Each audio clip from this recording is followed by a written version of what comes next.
कार्यक्रम के प्रायोजक हैं भंवरेश्वर आयुर्वेद भवन, उच्च एवं प्रमाणित औषधियों के निर्माता।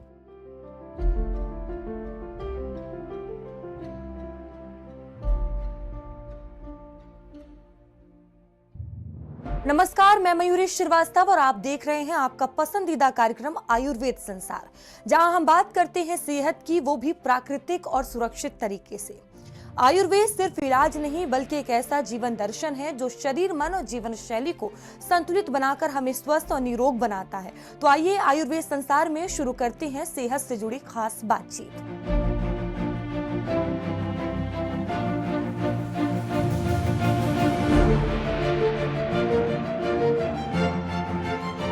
आज बात करेंगे पीसीओडी, पीसीओएस यानी महिलाओं में होने वाली एक हार्मोनल समस्या, जिसमें अंडाशय में छोटे छोटे शिष्ट बनने लगते हैं और हार्मोन का संतुलन बिगड़ जाता है। ऐसे में जरूरी है कि हम समय रहते इसे समझें और सही तरीके से इसे संभालें। और इसी विषय पर बात करने के लिए हमारे साथ आयुर्वेद विशेषज्ञ डॉक्टर जेके पांडे जी मौजूद हैं। सर, आपका बहुत स्वागत है भारत समाचार पर। आज सर हम उस विषय पर बात कर रहे हैं जो ज्यादातर महिलाएं इससे परेशान हैं, पीसीओडी। तो हम किस तरह से समझ सकते हैं पीसीओडी को? जी देखिए, ऐसा है कि पीसीओडी का फुल फॉर्म है पॉलीसिस्टिक ओवेरियन डिजीज, या फिर कभी कभी इसको हम पीसीओएस भी कहते हैं, पॉलीसिस्टिक ओवेरियन सिंड्रोम। जैसा कि हम जानते हैं, जो फीमेल का जो रिप्रोडक्टिव सिस्टम है उसमें मुख्य रूप से 3 चीज़ें होती हैं।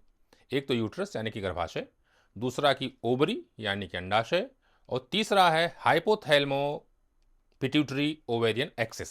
एक स्त्री में जब से उसका मासिक धर्म शुरू होता है और जब तक उसका मासिक चक्र चलता रहता है तो उसके शरीर में 2 चीज़ें ये हर महीने होती हैं। एक तो ये है कि मासिक धर्म का ब्लड आना, और दूसरा हर महीने ओव्यूलेशन यानी कि अंडाशय से अंडा बाहर निकलना। तो जब भी वो अंडा अंडाशय से निकलता है, लेकिन अगर कोई हार्मोनल असंतुलन इम्बैलेंस है, उस कारण से वो अंडा रप्चर नहीं होता, फट नहीं पाता, तो वो ओवरी में ही जमा होने लगता है और वो एक सिस्ट ग्रंथि के जैसा दिखता है। इसी को हम पॉलीसिस्टिक ओवेरियन डिजीज कहते हैं। हर महीने एक अंडा वहाँ पर इकट्ठा हो रहता है और फिर वो एक सिस्ट जैसा दिखता है। सर, पीसीओडी को किस तरह से समझा जाए? क्या कुछ इसके लक्षण होते हैं? जी देखिए, ऐसा है कि इसके बहुत सारे लक्षण अलग अलग लड़कियों में मिल सकते हैं, कोई ज़रूरी नहीं सारे एक में हों, लेकिन लक्षण इसके जो मुख्य रूप से हैं वो एक तो ये है कि अनियमित मासिक स्राव, कभी बहुत कम तो कभी बहुत ज़्यादा, कभी बहुत जल्दी, कभी बहुत लेट में, ये सबसे मुख्य लक्षण होता है। कभी कभी तो कुछ महीनों के लिए भी ऐसा होता है कि पीरियड्स नहीं आते हैं। पीरियड्स में कभी कि बहुत ज़्यादा पेन होता है, वजन बढ़ जाता है, ये बहुत कॉमन बात है। बाल झड़ना, हेयर फॉल होना, ये एक इसका और बड़ा लक्षण है। फेस पर और शरीर के अन्य भागों पर बाल आने लगते हैं। मूड स्विंग होना बहुत कॉमन हो जाता है। माइग्रेन, हेडेक हो जाता है। और कभी कभी इसी हार्मोनल इम्बैलेंस के कारण से एंजाइटी, डिप्रेशन और मूड के बहुत सारे इश्यूज हो जाते हैं। फेस पर मुहासे हो जाना ये एक बहुत कॉमन लक्षण है। इसके अलावा एनओवुलेटरी साइकिल, यानी कि मासिक धर्म तो आता है लेकिन अंडाशय से अंडा नहीं आता। यह एक बड़ा रीजन है कि जब शादी के बाद में इनफर्टिलिटी यानी कि बच्चा न होने की समस्या आती है, तो उसमें यह एनओवुलेटरी साइकिल एक बड़ी समस्या समझ में आती है। सर, पीसीओडी के क्या कुछ मुख्य कारण हो सकते हैं? सामान्यतः जब भी कोई भी स्वास्थ्य समस्या है तो उसके पीछे जीवनचर्या या लाइफ स्टाइल का बहुत बड़ा योगदान होता है, हम सब जानते हैं। उसमें सबसे बड़ी चीज़ है भोजन, खान पान, हम क्या खाते हैं, उससे हमारा स्वास्थ्य डिसाइड होता है। और फिर जैसी लाइफ स्टाइल होती है, आजकल फास्ट फूड ये बहुत ज़्यादा हो गया है। मीठी चीज़ें, हर चीज़ में तो मीठा है, उसको लोग ज़्यादा खाते हैं। मिल्क प्रोडक्ट डिफरेंट टाइप्स के वो लोग बहुत ज़्यादा लेने लगे हैं। चाय कॉफ़ी ये तो बहुतायत हो गया है। बेकरी प्रोडक्ट्स बहुत ज़्यादा लेना, लेट नाइट सोना, लेट नाइट खाना खाना और सुबह बहुत देर तक सोते रहना, देर से उठना। इसके अलावा दैनिक जीवन में बहुत ज़्यादा स्ट्रेस हो जाना, और पीरियड्स जब आ रहे हों उस समय बहुत ज़्यादा मिर्ची मसाले, चटपटी चीज़ें, बहुत ठंडी चीज़ें, कोल्ड ड्रिंक, बहुत ठंडा पानी, आइसक्रीम खाना भी नुकसान करता है। इन सब चीज़ों से पीसीओडी की समस्या शुरू हो सकती है। एक्सरसाइज न करना ये एक बहुत बड़ी बात है, इससे भी होती है, क्योंकि इससे फिर आगे वजन बढ़ जाएगा। ज़्यादा देर तक बैठे रहना या लेटे रहना, सीडेंटरी लाइफ स्टाइल, इसका एक कारण है। और फिर इससे वजन ज़्यादा बढ़ेगा तो फिर से पीसीओडी की समस्या। इसके अलावा कुछ अन्य बीमारियां भी साथ में हो सकती हैं जो कि पीसीओडी के लिए जिम्मेदार होती हैं। आजकल पीसीओडी बहुत ज़्यादा व्यापक रूप से स्त्रियों और लड़कियों को प्रभावित कर रही है। 10 से 12 साल से जब से बच्चियों को पीरियड आना शुरू होता है, और ये बड़ी स्त्रियों में भी यहाँ तक कि इनफर्टिलिटी का एक बहुत बड़ा कारण है। और इससे बहुत ज़्यादा लोग परेशान हैं कि उनकी इनफर्टिलिटी का एक कारण पीसीओडी बना हुआ है। सर, पीसीओडी का इलाज हम किस तरह से शुरू करें कि इससे लाभ मिले?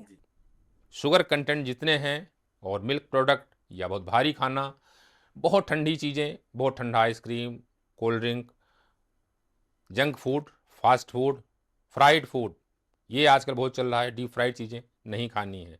मैदे से बनी चीज़ें भी कम से कम खाएं। व्यायाम ये बहुत ज़रूरी है, चाहे आप वॉकिंग करें, आप एक्सरसाइज करें, आप जिम जाएं, आप योग करें, और एक सिस्टमेटिक दिनचर्या का पालन, कि सुबह समय से उठना, रात को समय से सोना, यह भी बहुत आवश्यक है। आयुर्वेद में ऋतुचर्या, यह एक बहुत बड़ा योगदान आयुर्वेद का है कि जब भी मेंस्ट्रुअल साइकिल आ रही हो उस समय हमें क्या व्यवहार, आहार आपको करना है। यह एक बहुत इंपॉर्टेंट बात है कि स्त्री को किन किन बातों का ध्यान रखना है और किन बातों की सावधानी रखनी है, इसका भी पालन ऋतुमती यानी कि उस समय उस स्त्री को करना चाहिए। सर, जिस तरह से आपने अभी कहा था कि सबसे जरूरी जो जीवन शैली के लिए होता है वो भोजन होता है, तो पीसीओडी में किन बातों का ख्याल रखें? क्या कुछ भोजन करना चाहिए? देखिए, डाइट का सवाल जहाँ तक है, प्रोटीन वाली चीज़ें ज़्यादा खानी, हाई प्रोटीन डाइट जो भी आपके पास में उपलब्ध हैं उसका प्रयोग ज़्यादा करना है। भोजन में फाइबर हो, यानी कि हाई फाइबर डाइट भी हो। हरी सब्जियां आपको ज़्यादा खानी हैं, ख़ास तौर से मैग्नीशियम के स्रोत जैसे कि काजू, बादाम, केला आदि, इनका प्रयोग ज़्यादा करना है। सर, पीसीओडी में हम कौन कौन से औषधियां ले सकते हैं? देखिए, आयुर्वेद तो आप जानते हैं कि सबसे पहले किसी भी रोग के मूल पर काम करता है, रोग की जड़ पर काम करता है, उसी से किसी रोग को ठीक किया जाता है। तो आयुर्वेद में ऐसी अनेक औषधियां हैं जो कि रोगों की जड़ पर काम करती हैं और उससे जड़ से ठीक करती हैं, जैसे कि अशोक, लोध्र, एलोवेरा, दशमूल, कांचनार, त्रिफला, गिलोय, मेथी, दालचीनी आदि जड़ी बूटियां हैं। इनका सही तरीके से प्रयोग करने से पीसीओडी में अत्यंत लाभ मिलता है। कुछ आयुर्वेद की औषधियां जो बहुत ही विख्यात हैं, जैसे कि अशोकारिष्ट, दशमूलारिष्ट, ये बहुत ही हैं। कभी कभी इनको बहुत हैवी ब्लीडिंग, उनके लिए लोध्रासो बहुत इंपॉर्टेंट है। इसके अलावा जिनको भी बहुत ज़्यादा पेन होता है उनके लिए कुमारी आसो भी साथ में ले सकते हैं। स्ट्रेस बना रहता है तो फिर भंवरेश्वर अश्वगंधारिष्ट आप साथ में ज़रूर ले सकते हैं। पीरियड्स नहीं आ रहे हैं, रुक गए हैं, तो फिर रजा प्रवर्तनी वटी इसको ले सकते हैं। सिस्ट बहुत बड़ी आपको दिख रही हैं तो आप भंवरेश्वर कांचनार गुग्गुल, वृद्धिवादिका वटी, ये आप ले सकते हैं। एक बहुत ही लाभदायक सिरप है भंवरेश्वर का, सुंदरी सखी, आप इसको 10-10 ml सुबह शाम पानी मिला के ले सकते हैं। औषधियाँ सारी किसी योग्य वैद्य के परामर्श से ही लें तो आपको पीसीओडी और उससे एसोसिएटेड जितने भी सिम्टम्स हैं उसमें लाभ जरूर मिलेगा। तो स्त्री रोगों और यहाँ तक कि स्त्री के सामान्य स्वास्थ्य के लिए भी जो एक बहुत उपयोगी औषधि है वो है शतावरी। तो शतावरी से अच्छी कोई औषधि शायद ही हो। इसका प्रयोग अगर किसी को पीसीओडी या अन्य स्त्री समस्या वो भी ले सकती हैं, अगर किसी को नहीं है तो सामान्य स्वास्थ्य के लिए भी आप इसका सेवन कर सकते हैं। एक चम्मच औषधि पानी या फिर दूध के साथ में आप भोजन पूर्व ले सकते हैं। तो सर, आपका बहुत बहुत धन्यवाद हमारे साथ जुड़ने के लिए, जानकारियां साझा करने के लिए। तो डॉक्टर साहब से मिली अहम जानकारी साफ बताती है कि पीसीओडी को नजरअंदाज करना बिल्कुल भी ठीक नहीं है। समय रहते सही आदतें अपनाना ही सबसे बड़ा समाधान है। और इसी के साथ आज के लिए इतना ही। बने रहिए भारत समाचार के साथ। इस कार्यक्रम के प्रायोजक हैं भंवरेश्वर आयुर्वेद भवन, उच्च एवं प्रमाणित औषधियों के निर्माता। यशस्वी